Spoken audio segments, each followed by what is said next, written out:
Hello again. Irimin is back and we'll continue reading. So let's dive down into it.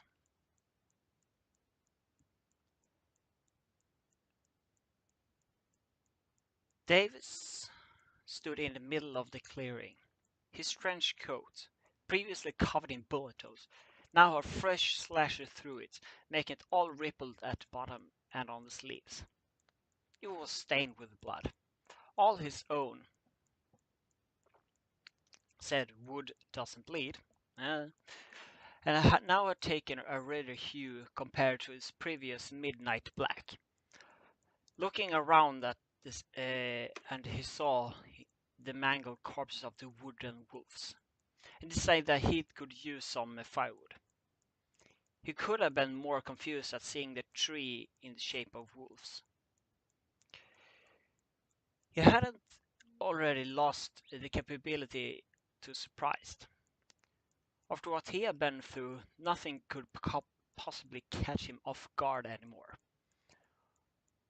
All was good for Davis. He had escaped an impossible escapable trap. He had gotten to let out some of his pent frustration, and now he had a nice fire going. His survival training for numerous camping trips, as well as spending several months in the woods, served him well. He heard water nearby, and decided he would clean himself and try some fish. After Twilight had Spike sent her letter, she and Lyra went around Ponyville, making sure that everyone was alright, and tried to wake Rosebud up. She kept trying, saying, "Oh, the horror!" After she had made sure that no pony had gone missing, and taking note of the damage to the town, which was fortunately minimal. Lyra went home to Bonbon, who was more eager for an explanation what the hey, what was up. Take a page from Twilight, she used as technical jargon as possible, and ended up avoiding to explain what she was trying to snag a human altogether. The rest of the week it was uneventful, and Twilight went about her normal routine with her friends, working on the unnamed but apparently important research she had to do. Lyra was a little upset that she couldn't get a human into Equestria, but it was possible for the best, considering that the humans were supposed to be.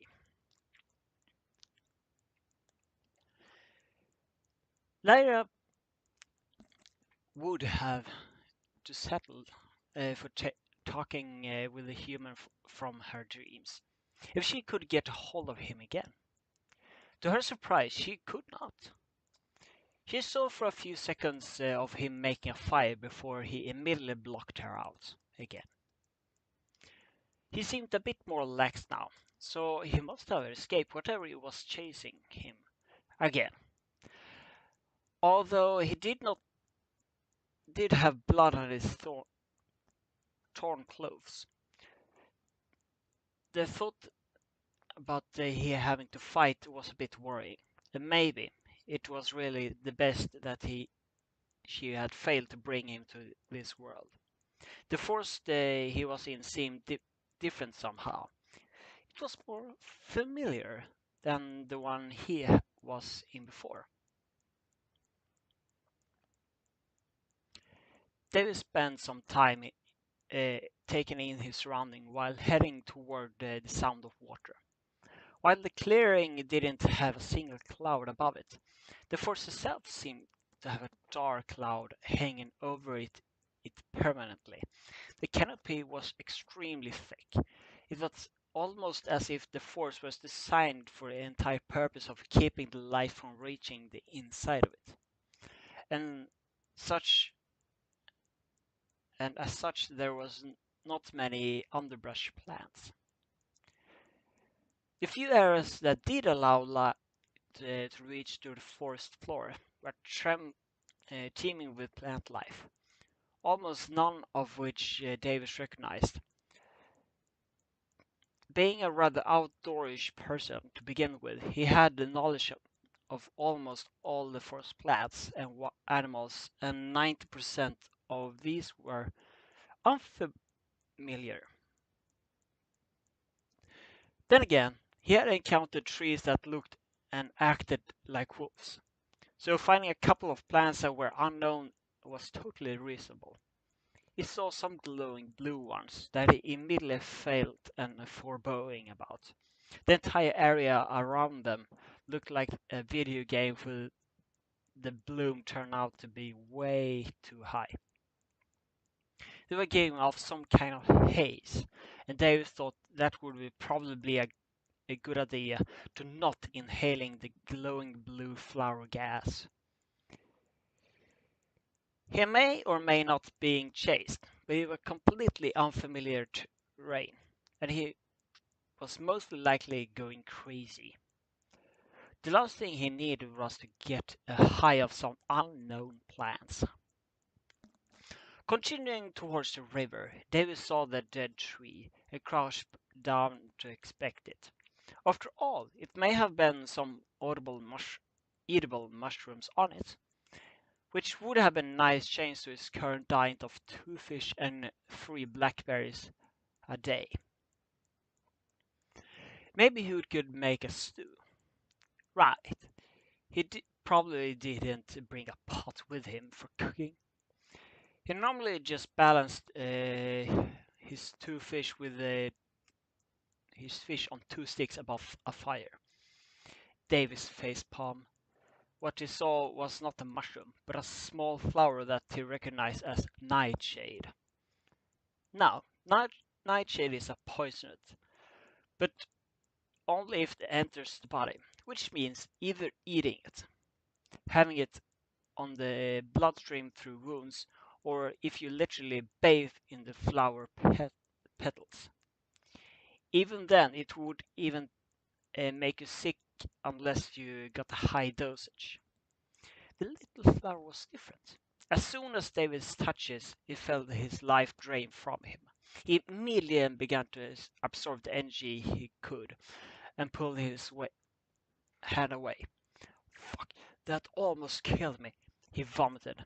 Apparently, the nightshade plant in this place was so deadly that even a touch gives enough poison to kill. Trying to pass his illness into something else, he noticed that he could not, and he kept vomiting. Well, I can't pass my injuries on other things, as well as the effect of the poison, but I can't move the poison itself. That is still in my body. I guess I know why the tree is dead now, though, he said as he stopped vomiting, as he walking, trying to give the effect of the toxin to the plant's life around him. The multitude of plants began to falter from the effects. A certain yellow Pegasus spying from the hitting spot was horrified. This was some cloaked creature that stood taller than a pony, his face obscured by a hood. His clothing was in shambles and covered in blood. 2 wicked blades that had at its legs and a path of filtering plants on its wake. Davis looked like death incarnate. She backed away slowly, not making a sound, and ran off towards her cottage. Davis didn't notice that he had spent watch. He had a highly tuned sensor from having to be on the run for such a long time. But that thing watching him had much more practice staying hidden. Having finally recovered from his ordeal, Davis was still thinking about that damned plant. It can't kill with a single touch. If not my powers letting me ride out its effects, I would have been dead by the moment I touched it. And because of that, everything around me is dead or dying. It's just like hatred. One touched by hatred then passes on to other. trying to relieve themselves of it, and so on and so forth, while Davis was starting to realize the nature of things. He knew of greed and how it would drive men to madness. Now he knew hatred and how dangerous it was. Thinking back to the wolves, he realized that while they were a threat to him, that didn't warrant that kind of wounding, uh, vanity brutality. Since I must be in a new world, given the surrounding me, I think a new name would be fitting. This will be my new life. I'm going to leave my past behind me. Almost lost myself, and I may be a monster, but I will not filled with hate or greed. I call myself Nightshade, as a reminder to myself that hate is a poison and never to touch that damn plant. The reborn Nightshade decided to stop falling around and get some food. While he was getting a bit sick of the fish, after emptying his stomach 4 times, he was willing to eat anything short of dirt and wet about his business. Thought I was about to tell her friends about the mysterious animal that killed all the dew near. When she hear Twilight yelling for her. Apparently, she and her friends has been summoned to Canterlot to deal with the chaos that has been going around town. Something about a creature named Discord escaped. The original reason she was in the forest to find was to find Sakura, hoping that the one of her potions would cure the animals that were suddenly long legs, but that had been forgotten as you seeing the strange. Sorry, forgotten that seeing the strange entity. She wanted to tell her friends about what she had seen, but her shy nature, she just kept silent and helped to deal with the more pressing matter at Hoof. By the time they reached the capital, she had all forgotten about the forest monster and shocked it off for being a poor creature that had been twisted by the spirit of chaos. That it would be back as normal as her friends saved the world. After a few days, Nightshade experienced trained here picking up some commotion. With some effort, he climbed the tallest tree he could find, while looking and saw some castle ruins. Okay, this place was civilized at some point, but what's about now? Looking at the opposite direction, in the distance he saw a village of some kind, building that watched roof, floating upside down? Uh, you know what? Nightshade said to himself. For the sake of my sanity, I don't even want to know. Dropping to the forest, he found that the wolves were back, and in great number. Apparently, these forest guardians did not take kindly to new creature in their home, and were upset that so many of them just had fallen before. Just because I'm not going to live in hatred, does that mean I won't kill if I have to? You guys have come to looking for a fight, and by judging by your numbers, you're not backing off. Needing some practice and some more wood, he wanted to make some kind of a shelter. He thought it was rather lucky. As the wolves charged, the great boom was heard. A rainbow appeared in the sky, making a dome over what would have been the city, and exploding into white light. Having resolved not to investigate, he charged the wolf, not giving the time to recover their bearings and coordinate a proper attack.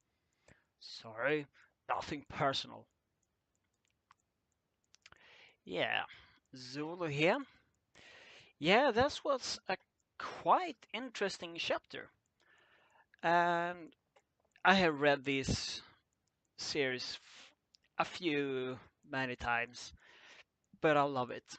So yeah, I will continue this readings maybe later, or I will continue on Monday next week. So Zuli here, signing off.